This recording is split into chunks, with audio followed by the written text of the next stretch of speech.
بسم اللہ الرحمن الرحیم۔ السلام علیکم۔ آج کا میرا موضوع ہے مصنوعی ذہانت۔ آج کل یہ لفظ بہت عام ہے، مصنوعی ذہانت، یہ آرٹیفیشل انٹیلیجنس اس کو کہا جاتا ہے۔ یہ آخر ہے کیا؟ یہ ہمارے ذہن میں سوال آتا ہے، کوشچن آتا ہے جی کہ یہ کس چیز کا نام ہے۔ ہم میڈیا میں دیکھیں، ہم نیوز پیپرز میں دیکھیں تو عام طور پہ یہ استعمال ہو رہا تھا جی مصنوعی ذہانت یا آرٹیفیشل انٹیلیجنس۔ یہ کس چیز کا نام ہے؟ یہ آخر کس بلا کو کہتے ہیں؟ تو سب سے پہلے ذرا یہ سمجھ لینا چاہیے کہ آرٹیفیشل انٹیلیجنس یا مصنوعی ذہانت آخر ہے کیا؟ اس کو نوٹ کر لیں ذرا۔ مصنوعی ذہانت سے مراد ہے مشینی ذہانت۔ میں نے جو پوائنٹ کہا وہ سمجھ میں بات آئی کہ مصنوعی ذہانت سے کیا مراد ہے؟ مصنوعی ذہانت سے مراد ہے مشینی ذہانت، مشین کی ذہانت۔ اچھا، میں اس کو تھوڑا سا اور ذرا سمپل یا سادہ الفاظ میں آپ کے سامنے رکھ دیتا ہوں۔ مصنوعی ذہانت سے مراد یہ ہے کہ ہم مشین سے جو کام لے رہے ہوتے ہیں، کسی بھی مشین سے ہم جو آؤٹ پٹ لے رہے ہوتے ہیں، جو ہم کام لے رہے ہوتے ہیں، اس کو مشین کی ذہانت کہا جاتا ہے۔ ہو گیا جی پوائنٹ کلیئر؟ ہم کسی بھی مشین سے کوئی بھی جو کام لے رہے ہوتے ہیں، اس کام کو جرنلی کہا جاتا ہے اس مشین کی ذہانت، اور اس کو ہم کہتے ہیں جی مصنوعی ذہانت یا آرٹیفیشل انٹیلیجنس۔ اب اس کی مثالیں دیکھیں، ہماری زندگی میں اس کی بے شمار مثالیں مصنوعی ذہانت کی۔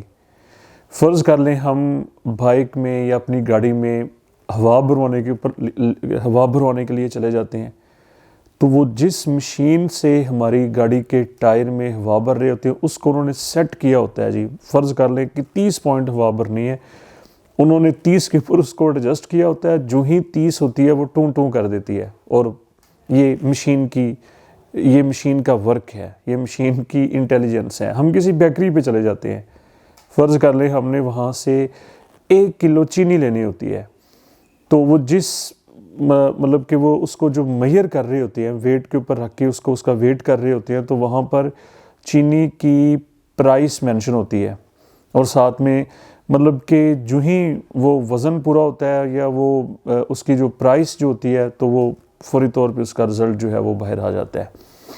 ٹھیک ہے، تو بے شمار، اب چھوٹی دکان سے شروع ہو جائیں، صنعت، چھوٹی سی ایک انڈسٹری سے ہم شروع کر لیں، بڑی سے بڑی جو انڈسٹریز ہیں وہاں پر سارا کام کمپیوٹرائز ہو چکا ہے۔ ہم خود دیکھ لیں، ہم نے فرض کر لیں 2+2 کرنے ہوتے ہیں، ہمیں پتہ ہے کہ یہ 4 ہیں، لیکن ہم فوری طور پہ موبائل فون نکال رہے ہوتے ہیں یا کیلکولیٹر نکال رہے ہوتے ہیں، 2+2 جی یہ 4 ہیں۔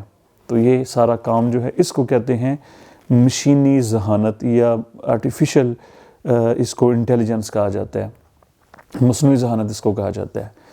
2 چیزیں میں آپ لوگوں کے سامنے رکھنا چاہتا ہوں۔ ایک بات تو یہ ذہن میں رکھ لیں کہ یہ مصنوعی ذہانت یا آرٹیفیشل انٹیلیجنس جس کی ہم بات کر رہے ہیں، یہ ہرگز کوئی نئی چیز نہیں ہے کہ یہ سال پہلے اس نے ہماری زندگی کا حصہ بنی ہو یا 2 سال پہلے، بلکہ 1940 کے عشرے میں جب کمپیوٹر ایجاد ہوا، یہ ذرا نوٹ کر لیں کہ 1940 کے عشرے میں جب کمپیوٹر ابھی ایجاد ہوا، اس کی ایجاد کے ساتھ ہی وہ ہماری زندگی میں اس نے اتنا بنیادی کردار حاصل کر لیا کہ ہماری زندگی کو اس نے تبدیل پھر وہ کرتا گیا 1950 میں۔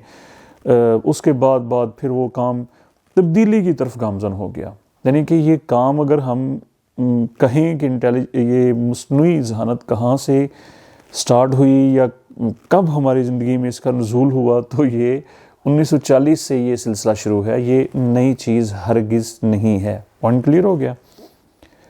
دوسری چیز، ہم جس طرح سے اس کو پیش کیا جا رہا ہے یا میڈیا میں یا جس طرح سے ہم اس کے اوپر بات کرتے ہیں، ہمیں لگتا ہے یہ کوئی آفت کا نام ہے، یہ کسی بلا کا نام ہے، یہ کسی دشمن کا نام ہے۔ ایسا ہرگز نہیں ہے۔ مصنوعی ذہانت بیسیکلی انسان کی تخلیق کردہ مشین کا نام ہے۔ ہم خود مشین بناتے ہیں اس سے کام لیتے ہیں اور پھر ہم اب اس سے خوف زدہ ہو رہے ہیں.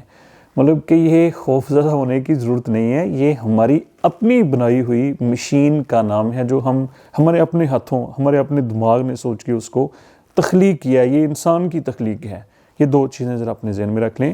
ایک تو 1940 سے یہ کام سٹارٹ ہوا، اور دوسرا یہ انسان کی تخلیق کردہ یہ مشین ہے. یہ کوئی آسمانی آفت نہیں ہے یا کوئی ایسی بات نہیں ہے. اب ذرا مین پوائنٹ کے اوپر دیکھیں. اگر ہم اپنی زندگی کے اوپر غور کریں، جیسے کہ میں نے ابھی پہلے بھی کہا کہ ہم نے تقریباً تمام شعبے، چھوٹے سے چھوٹا کام، ہم اس کی مثال جیسے میں نے ہوا بھروانے کی بات کی، اور بڑے سے بڑے کام تک چلے جائیں، کپڑوں کی فیکٹریوں میں چلے جائیں، آپ بڑی بڑی چیزوں صنعتوں میں چلے جائیں، ہم نے تمام شعبے مشین کے سپرد کر دیے ہیں. ہم ڈیپینڈ کر رہے ہیں مشین کے اوپر ہر جگہ پہ. ہمارا ہر کام جو ہے وہ ہم مشین سے لے رہے ہیں. ہم اپنے دماغ سے یا اپنے کوشش سے نہیں، ہم مشین کے اوپر زیادہ ہم چاہ رہے ہیں کہ ہم ڈیپینڈ کریں. اچھا، اس سینیریو میں ہمیں جو لگ رہا ہے، جو ایک چیز نظر آ رہی ہوتی ہے کہ ایک انسان اور مشین کا یہ کمپٹیشن سا ہمیں نظر آ رہا ہے کہ جیسے جی مشین میں اور انسان میں خدا نخواستہ کوئی مقابلہ چل رہا ہے. اب یہاں پر ہمارے سوچنے کی بات یہ ہے، جو سوال ہمارے دماغ میں آتا ہے اور وہ آنا بھی چاہیے، کہ یہ ہم نے ایک چیلنج بنا لیا ہے کہ ہم ضرورت سے زیادہ مشین کے اوپر ڈیپینڈ کرنا ہم نے شروع کر دیا ہے. تو کیا اس چیلنج سے نپٹنے کے لیے ہم کچھ کر رہے ہیں، یا اس طرف ہماری کوئی سوچ جا رہی ہے، یا ہم کچھ کرنا چاہ رہے ہیں یا نہیں، کہ ہم اتنا زیادہ جو مشین کے اوپر ڈیپینڈ کر رہے ہیں، مشین کے اوپر ہم نے فوکس کر لیا ہوا ہے. یہ ایک چیلنج بن چکا ہے ہمارے لیے، خود پیدا کیا ہوا چیلنج، ہمارا خود ساختہ چیلنج. کیا اس سے باہر آنے کے لیے یا اس سے نمٹنے کے لیے ہم کچھ کر رہے ہیں؟ یہ ہمارا سوال ہے. دیکھیں، آخر میں اب یہ بات ذرا دھیان سے ہم اپنے دماغ میں رکھ لیں. مصنوعی ذہانت ہماری دشمن نہیں ہے، یہ بیسیکلی ٹیکنالوجی کا نام ہے، اور جو ہمارے فائدے کے لیے ہم خود اس کو تخلیق کرنے والے ہیں.